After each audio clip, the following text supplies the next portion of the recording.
नमस्कार दोस्तों, पिछले अध्याय में हमने जाना था कि भगवान गणेश किस प्रकार समस्त देवताओं में प्रथम पूजनीय बने। लेकिन क्या आप जानते हैं कि भगवान गणेश का वास्तविक दिव्य स्वरूप कितना विशाल और रहस्यमय है?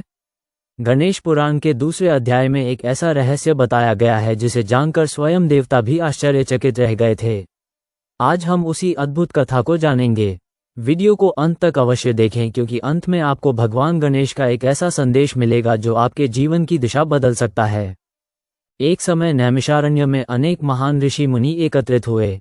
उनके मन में एक प्रश्न बार बार उठ रहा था। वे जानना चाहते थे कि आखिर भगवान गणेश की वास्तविक शक्ति क्या है। क्या वे केवल विघ्नहर्ता हैं या उनके भीतर संपूर्ण ब्रह्मांड का रहस्य छिपा हुआ है? तब सभी ऋषियों ने सूत जी महाराज से विनती की कि वे भगवान गणेश की महिमा का विस्तार से वर्णन करें।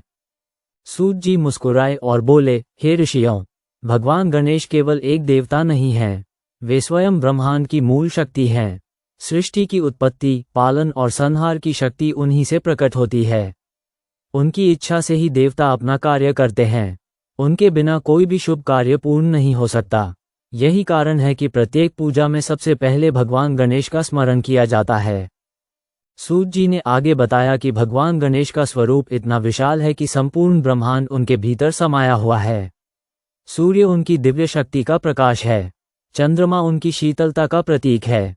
पर्वत, नदियां, समुद्र और आकाश उनकी ही शक्ति से संचालित होते हैं। जो भक्त भगवान गणेश का ध्यान करता है वह धीरे धीरे इस सत्य को समझने लगता है कि ईश्वर हर स्थान पर विद्यमान है।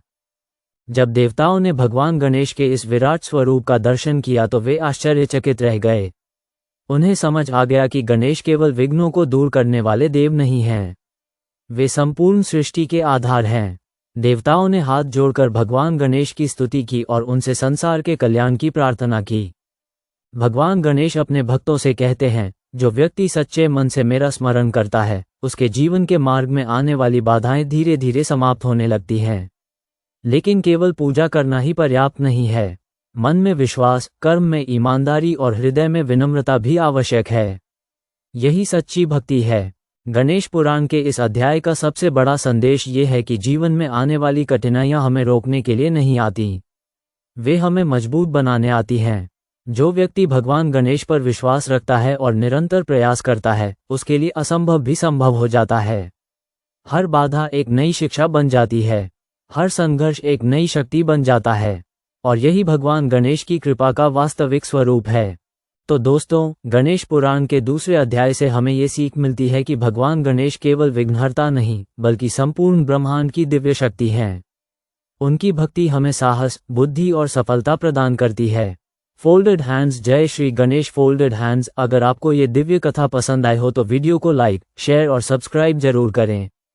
और अगर आप गणेश पुराण अध्याय 3 सुनना चाहते हैं तो कमेंट में लिखें जय श्री गणेश पार्ट 3। आपके एक कमेंट से अगला अध्याय जल्दी आएगा।